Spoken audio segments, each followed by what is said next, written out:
Hello et bienvenue dans le podcast Romantaisie et Darkcast. Moi, c'est Cynthia. Et je suis Julie. Et aujourd'hui, on va débriefer sur l'interview que Rebecca Yarros a donnée au sujet du prochain tome de Force Wing. Donc, en fait, du coup, on a écouté ce qu'elle a dit, les On a pris des informations. notes. On a pris des notes et au moins, si vous n'avez pas eu le temps d'écouter, parce qu'elle a fait une grosse Grosse tournée interview. presse, c'est ça, où elle a fait plusieurs interviews, où elle a donné un petit peu des pistes pour le prochain. Attends, avant de commencer, le petit chin. Ah, j'ai quoi, j'oublie. Notre boisson. Notre boisson Chin. de décembre.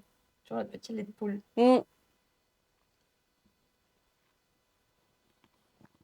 Ok, quel est le premier point qu'elle aborde? Alors, elle aborde donc le sujet sur le père de Violette, donc Asher Sorengale. Il a été assassiné donc à cause de ses recherches. Rebecca confirme indirectement que son travail sur la seconde révolte crovienne et les dragons à plumes était dangereux. Ok.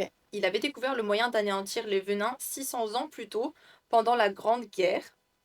Ses recherches sont incomplètes. Rebecca n'a pas encore tout décidé car elle écrit les tomes 4 et 5 simultanément.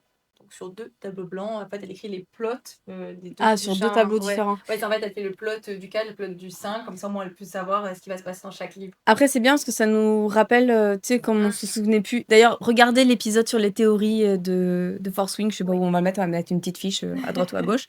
Mais c'est intéressant d'avoir le rappel de comment il est mort et pourquoi il est mort aussi. Oui, il a vraiment été assassiné par ses recherches. Ouais, À cause de ses recherches. Donc, 6 tomes ont été laissés à Violette sur ses recherches. Et on n'en connaît donc que 3 d'entre eux. Umbriel, Xadenol et Otus. Les 3 autres sont encore inconnus. Son travail est lié au premier 6 et à une arme ayant détruit les venins. Il en sait beaucoup, quoi. Ok. Théorie forte.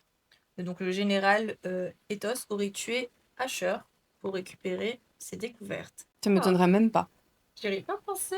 Ah si, moi ça m'étonne même pas. Ouais. Bah, il est tellement mauvais. Et en plus, après, comme ils travaillent avec les venins et tout, ce serait horrible s'ils auraient que tout leur soit revenu en fait à eux finalement.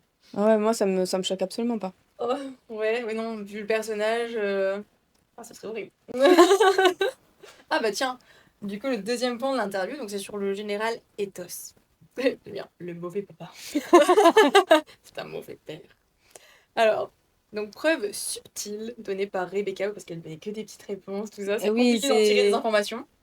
C'était que des infos un peu disséminées à droite à gauche. Il fallait réussir à trouver qu'est-ce qui était vrai, qu'est-ce qui était faux. Pas en dire trop. Non, c'est clair. Elle dit donc, il agit avec un motif qui n'est pas dans l'intérêt de Navarre. Sans douter qu'il est mauvais depuis le début pour le moment. Oui, puis il a rejoint les venins, donc... Et son prénom, alors elle nous dit juste que son prénom commence par un G, donc ce qui mène à la théorie General Daramor.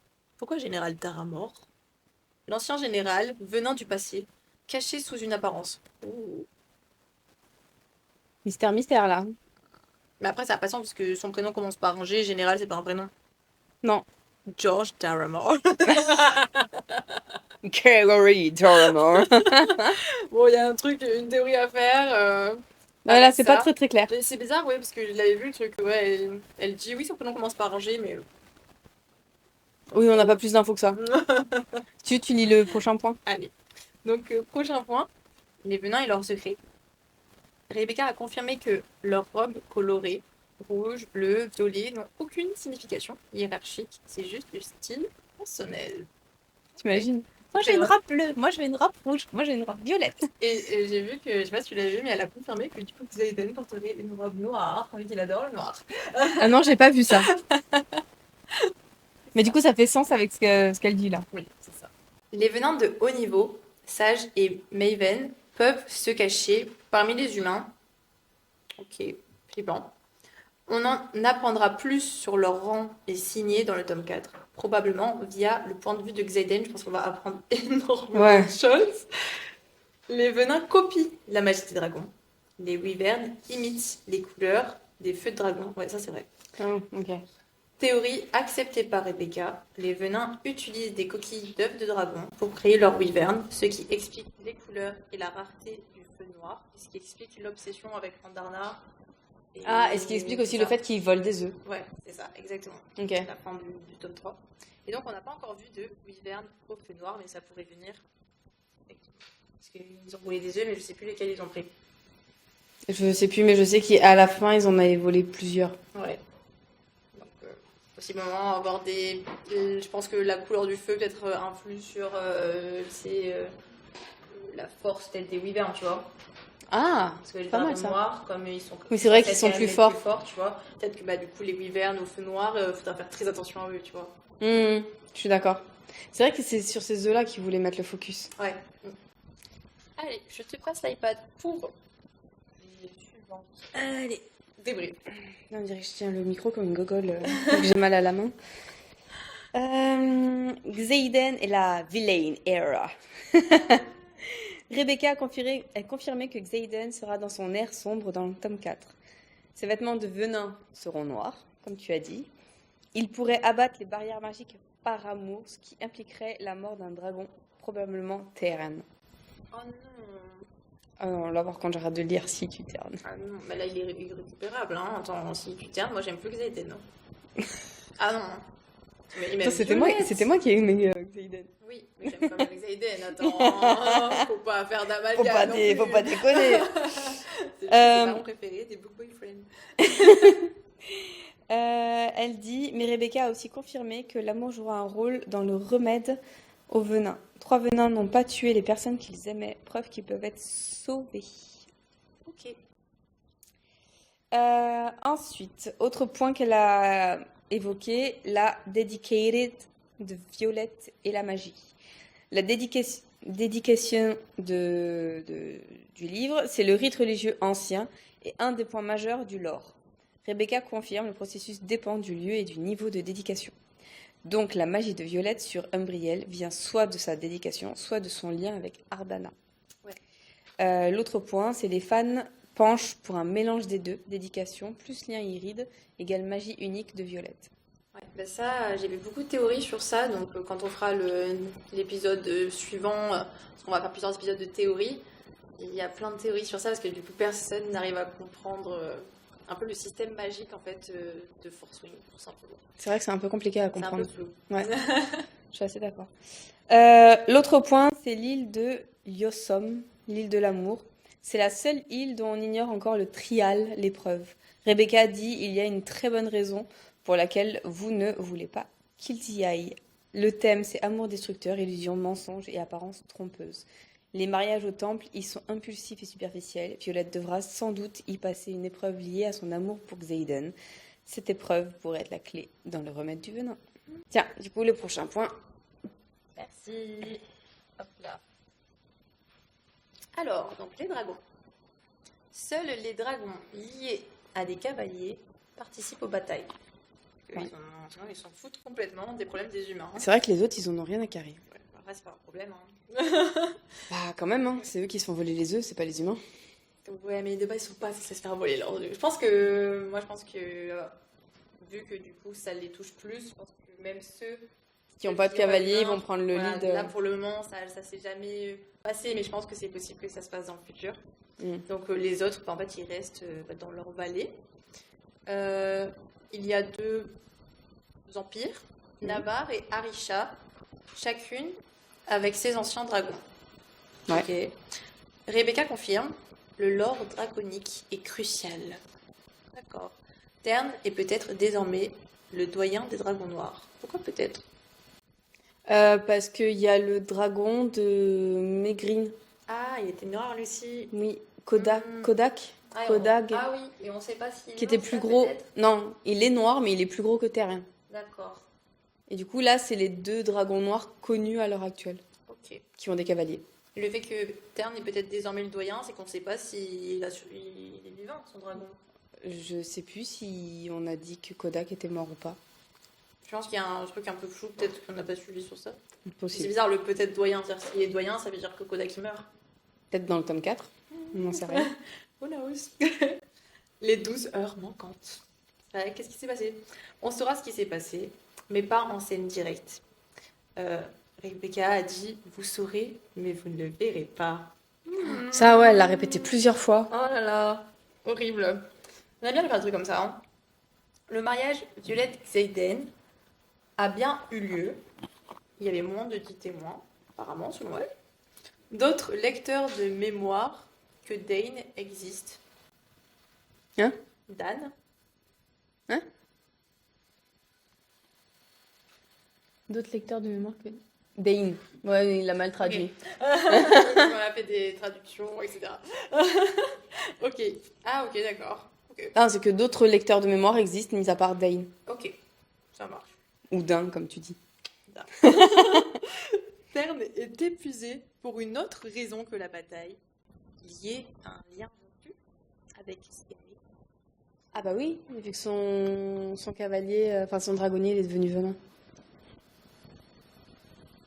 Du coup, est-ce que son lien à elle et Terne, il a été rompu ou pas? Parce qu'elle l'a suivi, non? C'est quand même un... Ah, tu vois que le fait qu'elle suive peut-être toujours Xaiden, ça couperait leur lien parce qu'ils sont mates, eux. Ça peut pas se couper parce que... Bah, je sais pas. Je sais pas. On n'en connaît pas trop sur les liens. Bah, les liens mates des dragons, on n'en connaît pas des masses. Hein. Enfin, on n'en connaît pas beaucoup plus que ça. Elle est morte. Non. Oh, horrible. Je ne pense pas. Mon fond d'écran de téléphone. Ça va changer, hein. Alors, Rebecca a dit « Ayez foi !» Les fans paniquent quand même. Oui, parce qu'elle n'arrête pas de répéter « Non, mais faites-moi confiance, nanana, mais... » On peut pas lui faire confiance. Non, on peut pas. C'est pas possible. Et donc, elle dit qu'apparemment, on saura toute la vérité dans le tome 4. À la fin du tome 4, normalement, il devrait plus trop y avoir de flou sur les 12 dernières heures manquantes. Ok. Le lien mental, donc le lien entre Violette et Xaden et leur dragon, est le qualifie de partner bond. Il permet le partage des pensées, souvenirs, émotions et bientôt des rêves. Oui, il avait vu ça. Rebecca confirmait qu'il y aurait du dream sex dans le cadre. Oui, je l'ai lu ça. Oh, je ne m'attendais pas à ça. Très bien. Bah, en même temps, ils sont plus ensemble. Ouais. Donc forcément. Ils trouvent un moyen, hein. C'est ça. C'est exactement ça. Et ce lien pourrait aussi servir à réparer le lien brisé et révéler les souvenirs effacés. Ah! En lien avec nos petites théories. Faudrait que vous alliez voir l'épisode. Tiens, attends, je te laisse pour la suite. Hop. Ok, donc pour les 2 derniers points que Rebecca a évoqués, le premier c'est grand-mère Naira, mère de Asher. C'est qui Asher? Mère d'Asher. Ah, le père de... Oui, ok. Ah, c'est vrai. Personnage qu'on n'a pas encore vu, mais Rebecca confirme qu'elle sera importante dans le tome 4. Oui, parce que Mira, elle avait fait allusion à elle dans le tome 3. Elle détient des secrets majeurs sur la dédication de Violette et sur les décisions passées de la famille. Rebecca, elle garde de plus grands secrets sur la façon dont certaines décisions ont été prises. On en apprendra aussi sur la relation complexe entre Asher et Lilith, le père et la mère de Violette. Ok. Et le dernier point, c'est autre révélation et détail. Le King Tori, le sage, s'appelle ainsi de manière ironique. Il s'est donné lui-même ce titre. Ok, ça va, tranquille, hein. Why pas not? la grosse tête du tout, le monsieur. Les griffonniers ont bien des mini-signettes, donc des magies mineures. Le nom du tome 4 aura probablement 2 mots.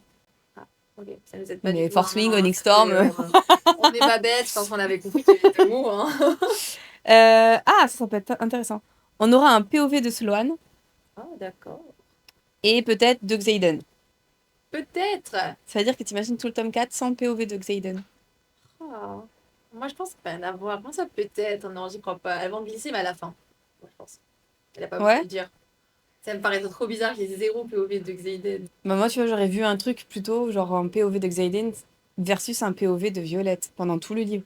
Tu sais, un parallèle, un peu comme TOG où t'as un livre sur chacun des personnages. Bah, enfin, je vois ça, un truc. Enfin, moi, je voyais un truc comme ça plutôt. Ouais. Rebecca travaille aussi sur la CV TV Empiren. Empiren? Je sais pas comment on le dit en anglais. Empiren. Produite par le créateur d'Interstellar, Jonathan Nolan. D'ailleurs, on va faire un podcast sur le sujet. Donc, abonnez-vous à la chaîne pour pouvoir voir le podcast. On va mettre les acteurs que nous, on pense voir dans les rôles pour les personnages. Donc, ne loupez pas aussi cet épisode. Elle travaille aussi sur un roman graphique de Force Wing, qui est estimé en 2027, et un nouveau roman contemporain entre 2 tomes d'Empyrean, avec un trop inédit. Un pro. Tu vois, j'ai écrit un trop en italique. Ok. Why not? Elle confirme que Lilith n'est pas venin. Ses yeux étaient juste fatigués. Ça, c'est confirmé. D'accord, ouais. Jack Barlow a été gardé en vie par les autorités pour étudier un venin. Donc, il est bien pas mort. Ouais, jamais il meurt. L'amour pourrait être la clé du remède au venin. Ok. Voilà. C'est comme un cotard. Love, si vous savez de quoi on parle. Ouais. Vous savez. Voilà tous les éléments que Rebecca a relevés pendant son interview, les petites infos qu'elle nous a lâchées sur le tome 4 et du coup le tome 5, parce que du coup elle a confirmé qu'il y aura un tome 5. Ouais, c'est trop bien. Si vous avez des théories pour le tome 4, du coup, n'hésitez pas à nous le mettre dans les commentaires. Et puis on se retrouve pour le prochain épisode. Abonnez-vous, suivez-nous sur les réseaux sociaux. On est aussi sur Spotify. Et d'ici là, j'espère 10 heures. Vous avez tous les liens dans la description. À bientôt. À bientôt.